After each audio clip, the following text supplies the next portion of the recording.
네, 오늘 말씀의 제목은 욕망의 끌림을 멈추게 한 하나님이라는 제목입니다. 욕망의 끌림을 받는 자는 옛사람, 육신의 사람이지요. 하나님께서는 우리에게 예수 그리스도로 새 사람을 입으라라고 말씀하셨습니다. 그러나 예수 그리스도를 믿는다고 해도 한순간에 우리의 욕망이 사라지지는 않습니다. 그래서 우리는 많은 순간 욕망에 끌려 살기도 하고 또 말씀을 기억하며 말씀에 따른 선택을 하기도 하죠. 무엇을 먹을지, 무엇을 할지, 무엇을 볼지 하나님은 성경을 통해서 우리에게 질문하십니다. 여러분 어떻습니까? 지난 며칠 동안 무엇에 이끌려 살고 있었습니까? 말씀입니까? 아니면 여러분의 본능입니까? 밤 10시쯤 되면 출출할 때 치킨이 떠오르거나 라면이 떠오르죠. 머리는 안 돼 이렇게 옆으로 흔드는데 벌써 배달 앱을 딱 켜고 결제를 탁 누릅니다. 그러면서 그 맛있는 음식을 먹을 생각에 입꼬리가 귀에 걸리지요. 생각이 이깁니까? 끌림이 이깁니까? 사람은 생각보다 끌림에 더 반응합니다. 마음이 끌리면 이성이 멈추고 욕망이 움직이지요.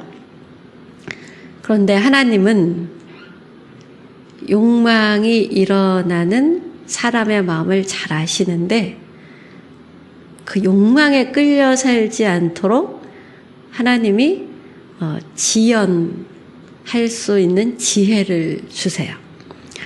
오늘 본문은 아주 불편한 이야기로 시작이 됩니다. 전쟁터에서 한 여인을 보고 마음이 끌렸습니다. 여기서 본 여인은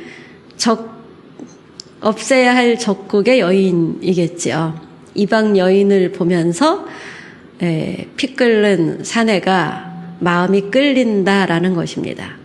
이것을 사랑이라고 사람들이 표현하지만 이건 통제되지 않은 욕망입니다. 그래서 여자를 보고 연연해 아내를 삼고 싶으면 내 집으로 데려갈 것이요 라고 합니다. 바로 아내를 삼아라가 아니라 내 집으로 데려갈 것이요. 그 다음 머리를 밀고 손톱을 베고 포로의 의복을 벗고 네가 아내 삼고 싶어 그러면 포로 취급하지 마라는 거죠. 내 집에 살며 그 부모를 위해 한 달간 애곡한 후에 그래도 여전히 아내를 삼고 싶다. 한 달이 지났는데도 애곡하는 그 여인의 눈물을 보았을 거 아니에요? 그래도 아내를 삼고 싶다. 그러면 그에게로 들어가서 그의 남편이 되고 그는 내 아내가 될 것이요. 이렇게 말씀하십니다. 한 달을 울게 하라라는 것은 시간을 흘려보내라라는 것이지요. 지금은 멈추어라. 지금은 아니다. 기다려라. 내 욕망을 들여다 보아라입니다. 여러분 죄는 언제 일어납니까? 지금 당장 참지 못할 때, 멈추지 못할 때, 생각을 잃을 때, 욕망으로 혈기에 이끌릴 때입니다. 그래서 하나님은 욕망과 행동 사이에 시간을 넣으셨습니다. 한 달 동안 울게 한 것은 포로에게는 애도의 시간을 준 것입니다. 포로를 물건으로 대하라가 아니라 사람으로 대하라는 것이죠. 이것은 단순한 규례가 아니고요. 은혜의 구조입니다. 하나님은 법의 하나님이기 이전에 은혜의 하나님이고 그 은혜가 유지되고 머물고 증가되게 하기 위해서 하나님은 우리에게 규례, 법을 주셨습니다. 14절 말씀을 보면 마음이 떠나면 그 여인을 놓아주라. 팔지 말라. 학대하지 말라라고 합니다. 한 달이 지난 후에 마음이 떠났어요. 그럼 놓아주는 거예요. 아내로 삼고 몇 개월을 살았어요. 그런데 마음이 떠났어요. 이게 인간의 모습이잖아요. 그랬을 때 마음이 떠나면 어떻게 하죠? 구박을 하잖아요. 구박하지 말아라. 네 힘으로 눌러 그의 존엄을 짓밟지 말아라 라고 하는 것이죠. 전쟁 포로에게 끌려 아내까지 삼았지만 싫어지면 자유인으로 놓아주어라. 딴 데 팔아먹지도 말아라. 하나님은 우리의 욕망을 부정하지 않으십니다. 그러나 욕망이 당사자든 그 상대든 파괴하지 못하도록 막으십니다. 욕망으로 시작했어도 존엄으로 끝내라라는 것입니다. 하나님께서는 공정함을 요구하시는 분이죠. 그래서 15절에서 17절 말씀을 보면 또 전혀 다른 장면이 나오는데요. 두 아내, 두 아들 얘기가 나오죠. 한 명은 사랑을 받고 한 명은 미움을 받습니다. 인간은 편애하는 존재입니다. 그래서 더 사랑하는 쪽으로 마음이 기울어지고 더 사랑하는 쪽으로 마음이 기울어지면 어떻게 되죠? 재물도 더 사랑하는 쪽으로 더 많이 흘러가게 되죠. 그런데 하나님은 그렇게 하지 말라고 하십니다. 장자의 권리는 감정이 아니라 질서에 따라 주어져야 한다는 것이지요. 사람은 감정대로 살지만 하나님은 공의로 다스립니다. 욕망은 사람을 치우치게 만들지만 하나님은 공정함으로 바로 세우십니다. 우리나라를 불륜 천국이라고 하잖아요. 그래서 이 말씀을 보는 사람들은 또 이렇게도 해석을 해요. 성경에도 두 아내 얘기가 있잖아. 두 아내 둘 수도 있는 거지. 믿음의 조상인 아브라함도 아내가 몇이었죠? 막 이러면서 자기의 부도덕함을 엉터리로 합리화시키는데 하나는 알고 본질은 모르는 사람의 이야기죠. 신약의 말씀을 잘 아셔야 됩니다. 구약의 법대로 하면 그 사람은 아마 돌에 맞아 죽어야 될 사람인지도 모릅니다. 통제되지 않는 사람은 붕괴됩니다. 18절에서 21절 말씀을 보면 완악하고 패역한 아들에 대한 이야기가 나옵니다. 순종하지 아니하거든. 완악하고 패역해서 순종하지 않으면 부모가 재판정으로 그를 끌고 가라는 거예요. 그래서 이렇게 얘기하라는 겁니다. 우리의 이 자식은 완악하고 패역하여 말을 듣지 않고 방탕하며 술에 잠겼다. 그러면 성읍 사람들이 그 아들을 돌로 쳐서 너희 중에서 악을 제하라. 그 아들 자체가 악이라고 말씀하시는 거죠. 그렇게 하면 온 이스라엘이 듣고 두려워하리라. 이 완악하고 패역한 죄악이 온 이스라엘 공동체에 물들지 않도록 악을 제하라라는 것입니다. 자, 완악하고 패역한 아들을 어떤 아들일까요? 완악하고는 소레르인데요. 성향을 얘기해요. 단순히 이렇게 길을 잘 찾아가다가 길을 잃잖아요. 우리가 요즘은 내비게이션이 있어서 내비게이션을 잘 따라가면 길을 잃지 않는데 가끔은 내비게이션도 오류를 범하잖아요. 그래서 길을 잃었다라는 것이 아니라 고집스럽게 계속 어긋나는 상태로 방향이 틀어진 자의 삶을 사는 것. 예수로 나의 구주 삼고 우리 노래 불렀잖아요. 맞아, 예수님이 나의 구주야. 예수를 향해 가다가 가끔 갈짓자로 실수로 또는 실패로 가는 자가 아니라 애초부터 방향이 틀어진 자를 완악한 자라고 하는 겁니다. 소레로 완악하다.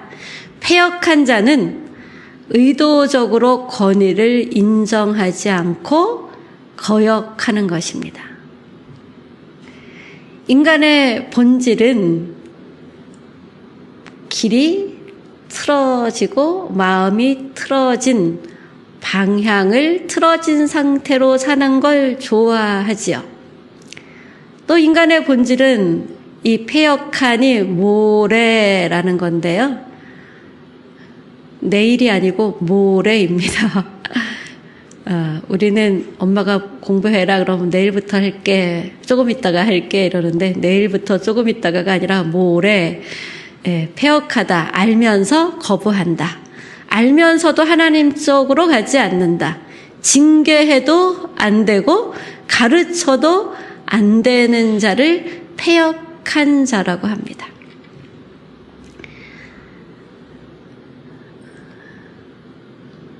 그리고 방탕하고 술에 잠긴 자라고 하죠. 방탕하다라는 것은 조렐이라는 건데요. 삶 전체가 흩어져서 절제 없이 삽니다. 곧 자기 욕망대로 삽니다. 삶이 무너진 자지요. 교회 다니는 사람도 이런 사람이 꽤 있습니다. 술에 잠긴 자는 뭘까요? 요즘 표현으로 하면 알코올 중독자겠죠. 소베라는 히브리어인데요.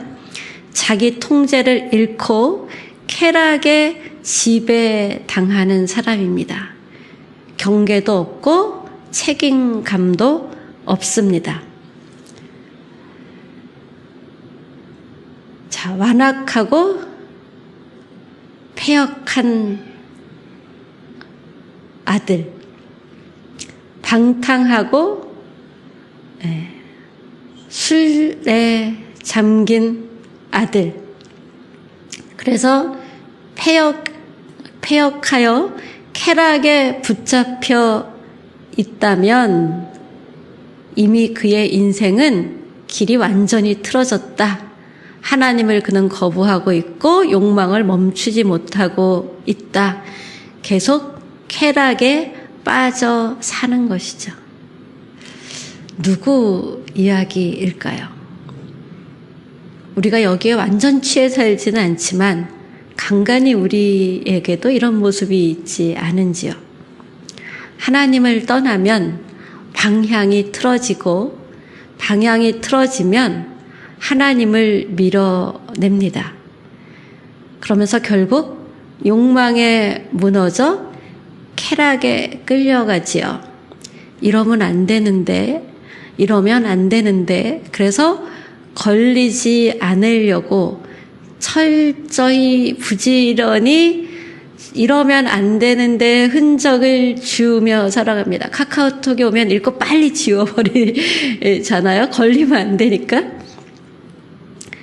그러면서 점점 욕망에 무너져 쾌락에 끌려가며 이제 예배는 점점 형식적이 됩니다. 그의 중심에서 하나님은 점점 밀려나는 거죠. 이것은 단순히 부족한 존재가 아니라 하나님을 떠난 존재입니다. 오늘 결론 말씀으로 보여지는데요. 말씀이 어떻게 이어집니까? 사람이 죄를 지으면 나무에 달아라 라고 하시죠.